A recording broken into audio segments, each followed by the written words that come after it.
Welcome to a very special edition of the Radical Job Shop Show, Chairlift Conversations. I'm your host, Emily Wilkins, founder of Marketing Metal, the anti-agency that helps small shops leave the boring behind and magnetize their perfect prospects. You know that I love skiing. So when Al Watmo told me about the Machining Summit on the Summit and asked me to record these conversations, it was an immediate hell yes. I am finally here at Mammoth Mountain, California with about 400 others who love this industry. And I am psyched to bring you up with me so you can eavesdrop on my conversations, because riding up the mountainside with someone you've never met before with an epic backdrop that expands your perspective, you never know what you're gonna hear. So let's get radical.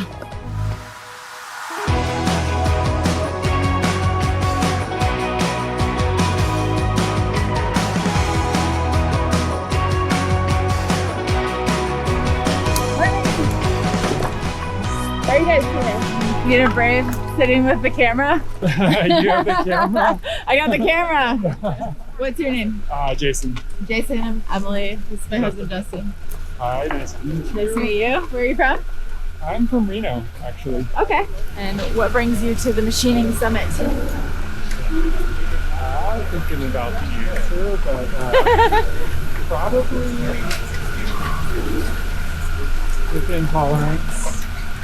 Okay. Probably that's probably the focal point. Are you involved in that podcast, or you're just a fan? No, just a fan. Just a fan? Okay. Yeah. Are you, do you have a machine shop, or you work at a machine shop? So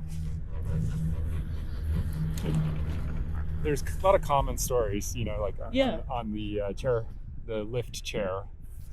And so I'm a mechanical engineer. Okay. And have a machine shop on the side. Okay. And did that for a little bit and then went back to mechanical engineering. They're talking last night. I don't know if you heard about not burning bridges, but yeah. But yeah, so but now I'm in this awkward position where I still have my machine shop, but then I am working for ClickBond doing Aerospace fasteners. Okay. And doing some stuff on the side and wondering about my decisions. Yeah, I get that. It's running your own business is not for the faint of heart. Well, yeah, that's the interesting thing. I mean, there's so many rock stars here, but you have to wear so many hats. Yep. And do so many things well. Yeah. Know how to hire people to do them well. Yeah. And with a team, and sometimes with a teamwork, or sometimes as an employee, you can really focus on doing one thing well and relying on a team to do the other stuff. And so it's a balance. Yeah. How about you guys? I work for Herman Miller, like advanced innovation, so way front end R&D type stuff.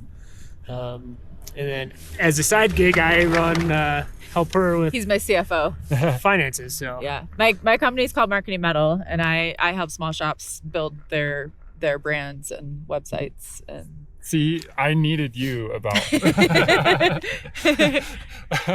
because it turns out that maybe some engineers are not so good great at marketing. Yeah. Yeah, that's, I really found my niche because I went to an engineering school and literally my whole family are engineers. So you speak engineer. So I speak engineer. Marketing. And I've spent a lot of time in shops. And I kind of know what I'm doing. Because last night on the panel, Pro Shop, he was like, spend your money on advertising, so you have leads to choose from. Totally, yeah. Yep. It's like easier said than done. Easier said than done, for sure. But yeah, like building that pipeline and really, they were talking specifically about ads last night, but you don't need ads to build that pipeline, especially when you're a small, really small shop and you only need a couple of great customers to like make your year, right? Everything has definitely like been relationships. Yeah, for sure. I know it's that hasn't changed. Yeah. Well, it's interesting though, because I like noticing the generational shift. Yeah. And kind of like my parents, how their relationships work. Yeah. And then kind of a younger generation maybe and how their relationships work. Yeah. And it's still all relationships, and it's like we're here, we're networking, whatever. But also, like, that's so much more powerful, those connections, than the actual marketing part. Yeah. Oh, for sure. Yeah. So marketing metal. Yeah. Awesome. Have to track you down. Yeah, I am doing a condo session today at 1:30. So. Oh, awesome. Yeah. Jason, what's the name of your shop? So Erikson Racing. Erikson Racing. Okay. So. What kind of racing?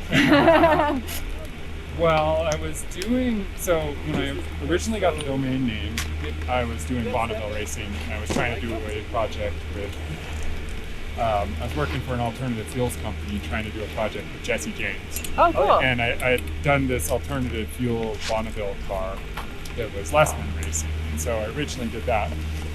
Then I was doing some human-powered vehicle stuff. And human-powered vehicle. Where's that? Yeah. And so I just kind of kept the name. Oh, wait, like Flintstones? It's a bicycle Like with Fred a Flintstone? bicycle with a fairing. Cool. Yeah. That's awesome. And so I've just kept the name. Okay. And the name and everything. But I did discover that it is a problem with insurance. Yeah. Anything that has the name racing in it. Okay. But there are other structural reasons why I'm having trouble. So you need a rebrand. So we definitely need.